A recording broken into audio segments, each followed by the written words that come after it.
नमस्कार मेरे प्यारे दोस्तों, मैं लालता मिश्रा और आज मैं आपको एक ऐसी भगवान श्री कृष्ण की कथा सुनाने जा रहा हूँ कि किस प्रकार से वो अपने भक्त के लिए वृंदावन से उड़ीसा चले गए थे साक्षी देने के लिए, अपने भक्त की गवाही देने के लिए। मेरे प्यारे दोस्तों, आप लोग ध्यानपूर्वक सुने। ये कथा शुरू होती है उड़ीसा की है मेरे प्यारे दोस्तों। उड़ीसा के एक काफ़ी बुजुर्ग और वृद्ध व्यक्ति गांव के सभी वृंदावन घूमने की इच्छा बना के गांव से निकल पड़े। तो उन्होंने देखा कि गांव में एक लड़का रहता है दीनानाथ को भी अपने साथ में ले लिया। बोले, यार हम लोग बूढ़े लोग हैं, तुम भी हमारे साथ चलो, हमारा थोड़ा बहुत सेवा कर देना, थोड़ा बहुत हमारे सामान उठा लेना, जो भी हमारे काम हो कर लेना, जो भी उचित होगा वो हम तुमको मेहनताना देंगे, तुम्हारी मजदूरी देंगे, जो भी बनेगा रुपया पैसा वो सब हम सारे लोग मिल के तुमको देंगे। तो वो भी दीनानाथ भी तैयार हो गए। बोले, ठीक है महाराज, हमें भी तो पुण्य मिलेगा, इसी बहाने हम भी वृंदावन घूम लेंगे। तो अपने घर से आज्ञा लेके दीनानाथ भी चल दिए उन बुजुर्गों के साथ में। उड़ीसा से महाराज यहाँ पहुँचे वृंदावन पहुँच के उस बालक ने उन बुजुर्गों की ऐसी सेवा करी जैसा कि उनके घर वालों ने भी, उनके बेटे बेटियों ने भी कभी ऐसी सेवा ना की होगी। ऐसी सेवा दीनानाथ ने की। तो और वृंदावन के कोई भी ऐसा मंदिर नहीं, कोई भी ऐसी गली नहीं जिनमें वो उन वृद्ध महापुरुषों को नहीं लेके गया। सभी गलियों में, सभी आश्रमों में, सभी तीर्थ स्थानों में घुमाया वृंदावन में खूब। तो उन बुजुर्गों में एक ब्राह्मण देवता थे, वो बहुत प्रसन्न हो गए उसके ऊपर। बोले, दीनानाथ, तुमने हम लोगों की इतनी सेवा करी है, हम तुमसे इतना प्रसन्न है कि तुम जो भी मांगना चाहो हमसे मांग सकते हो। उसने कहा, महाराज हमें कुछ भी नहीं मांगना है, हमें तो आप लोगों के साथ भगवान के दर्शन हो गए, इससे बड़ा और क्या हो सकता है हमारे लिए, इतना ही बहुत है। पर वो बुजुर्ग व्यक्ति बोले, बेटा मैं तुमसे इतना खुश हूँ कि गांव चलने के बाद हम अपनी बेटी का विवाह तुम्हारे साथ कर देंगे। तो बोले, ठीक है महाराज। वैसे उस बालक की कोई इच्छा नहीं थी शादी विवाह की, अभी 17-18 वर्ष का ही वो बालक था, उसकी कोई इच्छा ना थी विवाह की। पर वो जब बुजुर्ग कहने लगे तो उसने भी कह दिया ठीक है। तो वहाँ मदन मोहन गोपाल जी का मंदिर था जहाँ उसने कहा था। बोले, मैं गोपाल जी को साक्षी मान के कह रहा हूँ कि हम गांव चलते ही अपनी बेटी का विवाह तुम्हारे साथ कर देंगे। बोले, ठीक है। फिर भाई उनकी खूब सेवा करता रहा, सभी जितने भी मंदिर हैं, मठ मंदिर, सबके दर्शन करवाए वृंदावन में। और जब ये लोग वापस लौट के गए तो उस बुजुर्ग ने अपने घर जाके बताया कि अरे वो दीनानाथ तो बहुत ही अच्छा लड़का है, बहुत सेवा किया, क्यों ना हम अपनी बेटी का विवाह उसके साथ कर देते हैं। जब ये बात घर वालों को पता चली तो घर वाले नाराज़ होने लगे, बुढ़े पे बिगड़ने लगे कि तुम अपने मन का करते हो, जहाँ कहीं कुछ भी करके चले आओगे क्या? हम लोग जानते हैं उसके घर में कुछ भी नहीं, खाने के तो लाले पड़ रहे हैं, उसके यहाँ हम शादी करेंगे। घर वालों ने खूब डांट लगाई तो दादाजी बदल गए। अब क्या करते, घर वाले के सामने उनकी चली ही नहीं, बेचारे बुजुर्ग आदमी। उसके बाद वो तो जब वो गया, दीनानाथ बोला, हाँ दादाजी आपने कहा था विवाह करने के लिए। बोले, कब कहा था? मैंने तो कुछ भी नहीं कहा था। दादाजी एकदम बदल गए, बोले, मैंने तो कुछ भी नहीं कहा था भैया, मैंने कब कहा था शादी विवाह के लिए? बोले, देखो दादाजी झूठ मत बोलो, हमारी कोई इच्छा नहीं थी शादी विवाह की, ये तो आप ही जिद करके कह रहे थे, तब हमारे मन में लालसा जगा दी, अब कह रहे हो कि हमने कुछ कहा ही नहीं। भाई उस लड़के ने तो गांव में सबको बुलवाया, गांव के लोगों को, पूरी पंचायत इकट्ठा कर दी। वहाँ पे उसने अपनी बात रखी कि ऐसे ऐसे दादाजी ने कहा था, और अब ये मुकर गए अपनी बात से, मना कर रहे हैं कि हमने तो कुछ कहा ही नहीं था। तो भाई गांव की पंचायत ने कहा कि देखो महाराज, ये बुजुर्ग कह रहे हैं कि हमने कहा नहीं और तुम कह रहे हो कि इन्होंने कहा है। क्या तुम दोनों के सिवा वहाँ और कोई तीसरा था? अगर तीसरा व्यक्ति कह दे तो हम तुम्हारी बात मान लेंगे। तो बोले और तो कोई नहीं था वहाँ पे। तो बोले फिर कैसे हो सकता है? बोले और वहाँ पे वही मदन गोपाल जी थे, उन्हीं के सामने इन्होंने कहा था कि मैं अपनी बेटी का विवाह कर दूंगा। गांव की सारी पंचायत तो हंसने लगी उसकी बात पे। बोले ये ऐसे ही कह रहा है।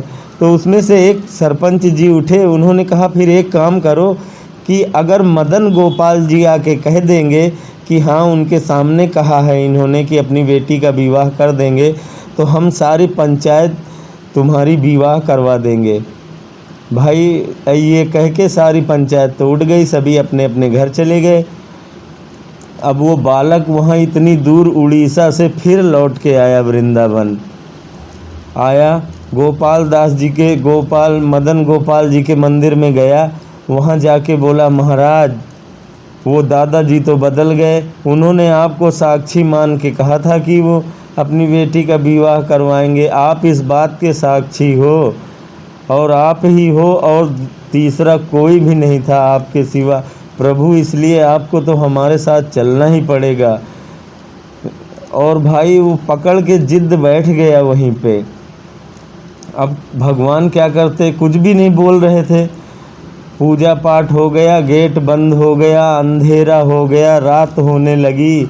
अब बस वो बैठा वहीं पे कहता गोपाल जी आपको तो चलना ही पड़ेगा, देखो हम इतनी दूर से आए हैं, हमें मना मत करो, हमें 2-3 बार दौड़ा चुके हो आप।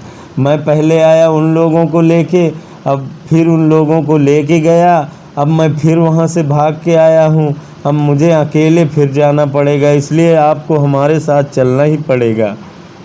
गोपाल जी से जिद पे अड़ गया। भगवान 2 ही भाव पर प्रकट होते हैं, या तो आप भीतर से इतने सरल हो जाओ, इतने सहज हो जाओ कि परमात्मा खुद ही उतर पड़े, या तो आप जिद पकड़ लो कि नहीं प्रभु आपको आना ही पड़ेगा।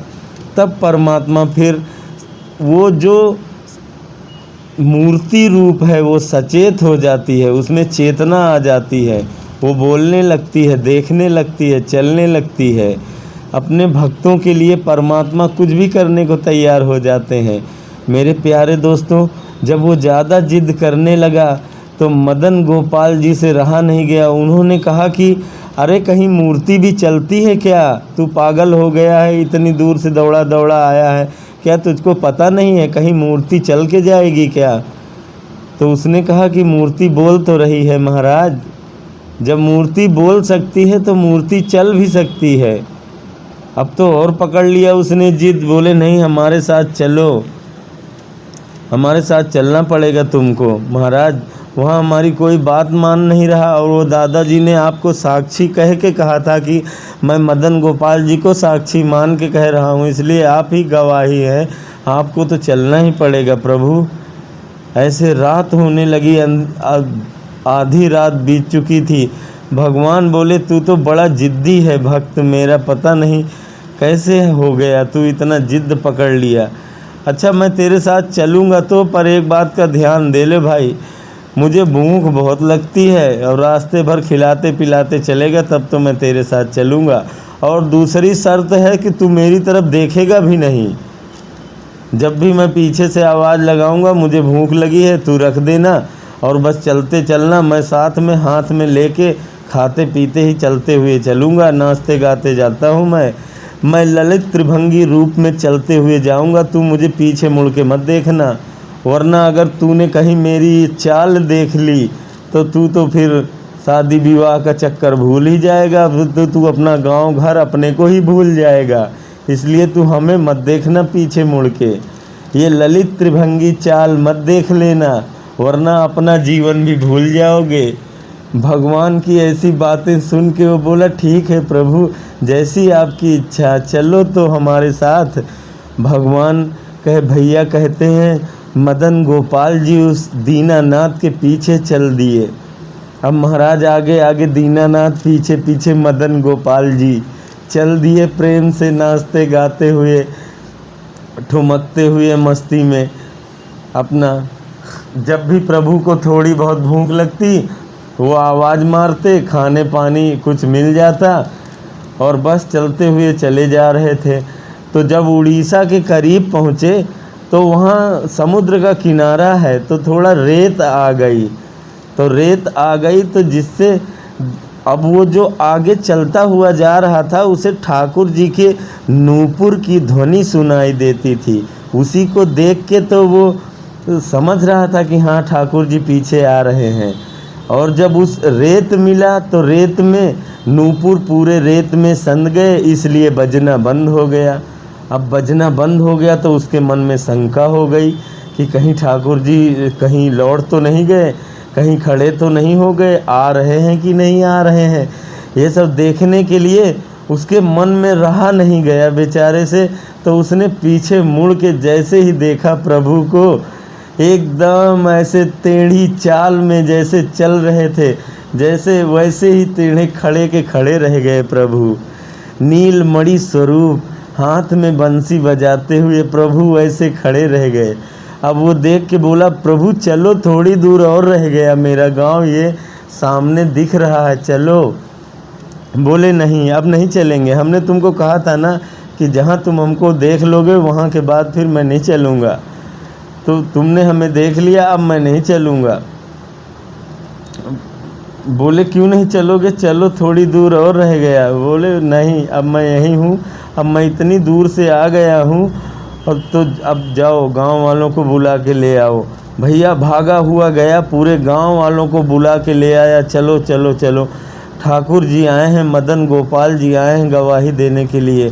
पहले तो गांव वालों ने सोचा पता नहीं किसको पकड़ के ले आया ये मदन गोपाल जी के नाम पे। कुछ लोगों को विश्वास भी नहीं हुआ। अरे बोले जा, कहाँ मदन गोपाल जी आएंगे तेरे लिए यहाँ, मदन गोपाल जी कभी आएंगे क्या?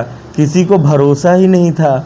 लेकिन कुछ लोगों को विश्वास हुआ कि ये 1 महीने से तो गायब है, ज़रूर लेने गया होगा, हो सकता है इसका सरल स्वभाव देख के आ गए हों। चलो लोग गए तो वहाँ देखा तो वही त्रिभंगी रूप में भगवान खड़े, बांसुरी की मधुर ध्वनि बजा रहे, सभी मंत्रमुग्ध हो रहे और टुकुर टुकुर नेत्रों से अपने जो कमल नयन हैं उससे देख रहे हैं, सबको पलकें चला रहे हैं। और उन्होंने भैया गवाही दी कि हाँ दादाजी, आपने हमें साक्षी मान के कहा था, मैं वही मदन गोपाल हूँ जिसके सामने आपने साक्षी मान के इस बालक से अपनी बेटी के विवाह करने के लिए आपने वचन दिया था। तब भैया सारी पंचायत अवाक रह गई, दंग रह गए। सभी लोग सोचे ठाकुर जी बोल रहे हैं।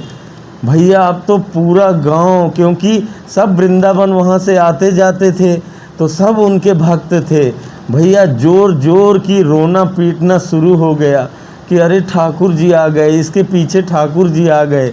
जो उनके दिव्य संत थे, जो उनके परम भक्त थे, जो उनके लिए रोते थे, जो उनको पुकारते थे, वो सब रोने लगे ठाकुर जी को देख के और बोले प्रभु अब तो आप यहीं विराजमान रहो, अब आप मत जाना लौट के, अब आप यहीं रहो। पूरा गांव उनसे हाथ पैर जोड़ने लगा और याचना करने लगा, विनती करने लगा कि हे प्रभु आप यहीं रहो, आप यहीं रहो।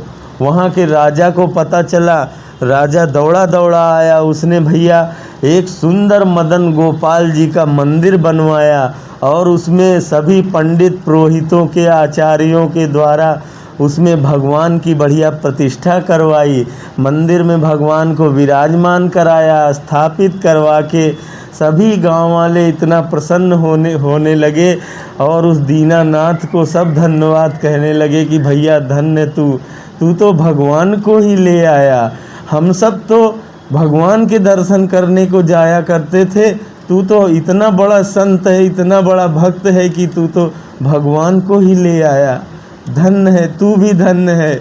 सब उसकी भी जय जयकार करने लगे।